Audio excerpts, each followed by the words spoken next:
Hey everybody, how you doing? As you've seen, I've done a lot of sourdoughs and that lately, and some people have asked for recipes and all that sort of stuff. So I'm going to put together a video here. It'll start in a minute, and it's the process of making sourdough throughout the day. This was made for a friend of mine who was actually, she had to leave town and get with her parents, but I made a sourdough for her, and I still got it. And I made a bread with her sourdough so she could see how it would work. So anyway, this video will go on. If I speak about a grid and a recipe, that instruction book, if you will, and I would gladly pass that on to everybody. If you just want to send me a PM on Facebook, and you'll get the instructions on how to make sourdough, whether you're going to make 1 loaf, 2 loaves, 3, or whatever the case may be. All right. Before we get into the baking of the bread and whatnot, I want to just show you some of the things you will need to get, or if you have something similar. First off, you'll need a scraper of some sort, all right? If you have a good straight knife, you can use that as well. And if you have a clean putty knife, you know, for doing your walls, that'll work too. It's the same thing, all right? You want bread pans for baking, or if you're gonna do big loaves, you wanna have a Dutch oven, okay? You want a scale. You can use a measuring cup, but a scale is much more accurate, all right? And you want a cooling rack to cool your bread on. And if you can get these, and you can order them online from Amazon or whatever, these are different proofing baskets, all right? So you just, this is a smaller one, this is a single loaf, and this is a bigger one that would be made for that, all right? But they just help giving you the neat lines, and they actually proof better because air gets through there. So parchment paper is another thing you're gonna need, but from there, you know, it's all good. Good morning. You have one thing to do as soon as you get up. And then go into your fridge and plug your starter. And just put it on the counter, remove the lid, let it sit on the side like this. Let it sit for about an hour. Okay, so we are on step 2. You've got your starter. It's aired up really nicely, as you can see. This is what we want to have in our fridge. We're going to put on our scale, we're going to take 50 grams of this and put it on the scale. Scooping it out ever so gently. Doesn't really matter.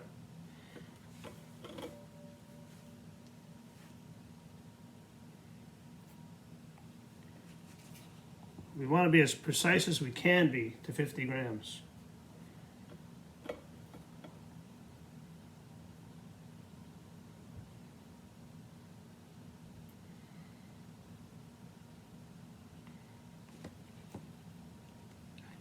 It's very elasticy, which is fine. Okay, I got 50 grams there. Quickly, I'm going to add 50 grams of flour or so.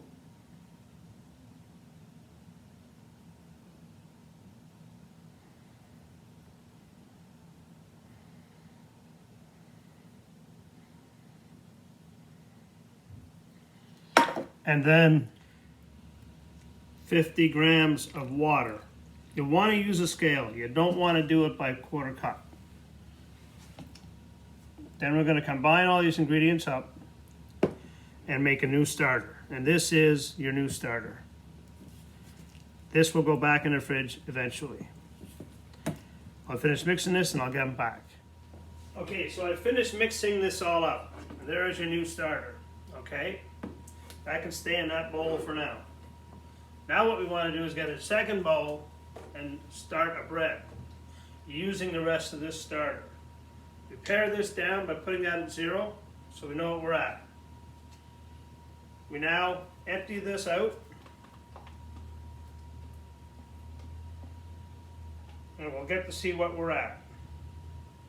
We're at 96, almost 100 grams. We'll be at 100 grams after that scrap. That is a good level to start at to make 1 loaf of bread, and we'll show you how to make 1 loaf of bread today. Okay, we've got your starter, your new starter sitting there resting. It'll sit out here for a while, as I said. We have 100 grams of leaven here to make your bread. So in the measurement grid I sent you, you'll see XYZ. So this is 100 grams. So we're going to need 800 grams of white flour divided by 5 times 2. You'll see the mathematics in the formula. So basically that's 320 grams of white flour. Bread flour is which I buy you. So look at 320 grams.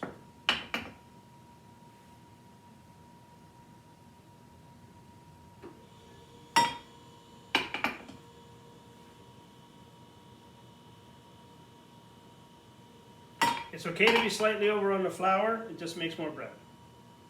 A bigger bread, okay?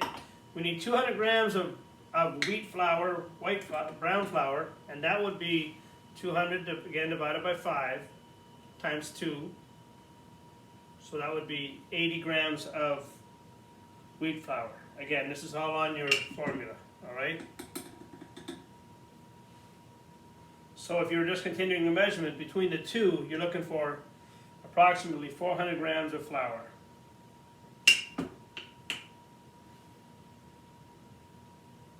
Okay, so now the next thing is you're going to need, in a full batch, 700 grams of water, but instead, again, we're going to divide by 5 with 140, 280 grams of water. Warmer than room temperature water. Pour that all in.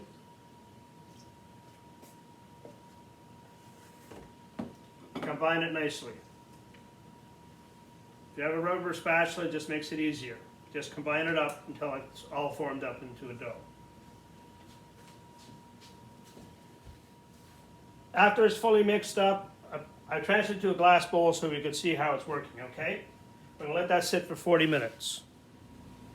Okay, so this is coming into the third time I'm going to do this turning inside and out thing. But what I did is, in the instructions you'll see how to add adjuncts to your bread. So what I'm adding to your bread is a little black and white sesame. It's just incorporated, so you put it in the third turn, and sometimes the fourth if you wish, just to get it in there. It needs to be soaked, but you've got the instructions in your book. So don't worry about that. Anyway, you put it in, you do the fold in, so then it gets all worked in, and so on and so forth, okay? We're coming along. We're probably close to an hour and a half away from when we're going to start making bread, okay? Actually, as I mean shaping it. See you in a bit.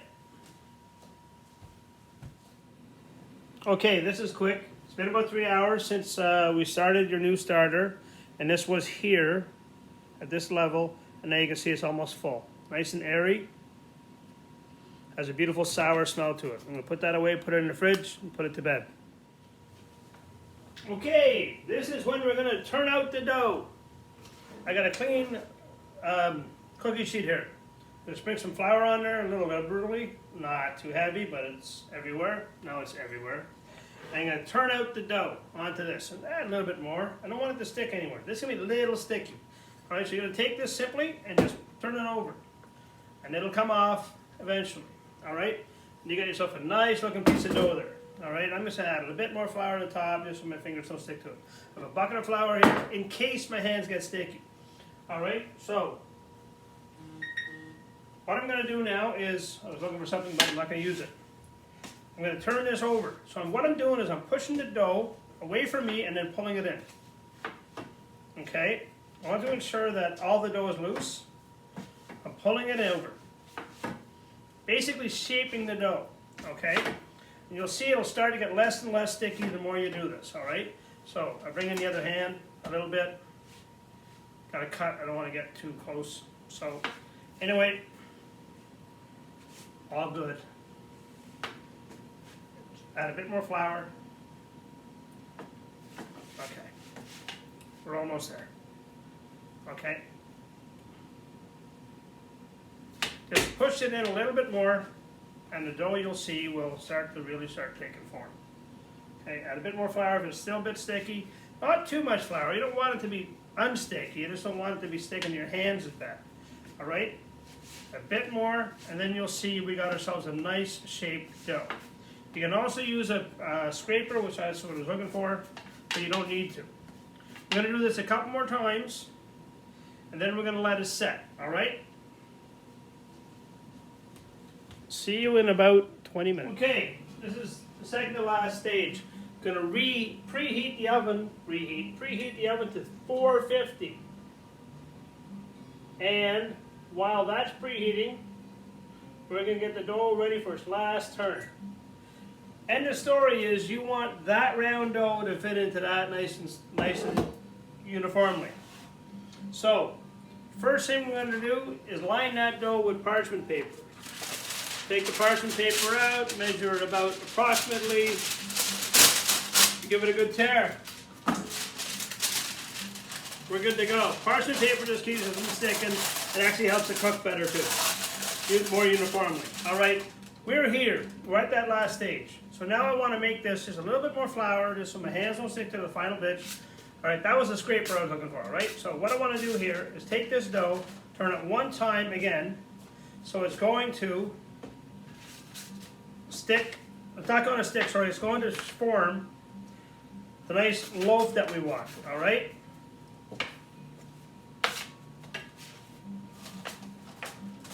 So now we're going to let it sit. So we see here, if you look, I've got it myself a nice looking loaf pan, all right? It's going to shape that loaf really nicely. I'm going to let it sit for about 5-10 minutes here, and then I'm going to put it in there for about 30 minutes. I'll show you before we go to the oven. Okay, so here we are. Second last step before it goes in the oven. You want to take this now and put it here in that parchment, all right? It's ready to go. It doesn't need anything, all right? It's not going to stick now. It's done, all right? Just want to make sure it's going to come off. So we're going to take it gently up, pick it up, place it right in the parchment like that, all right? Pull it in.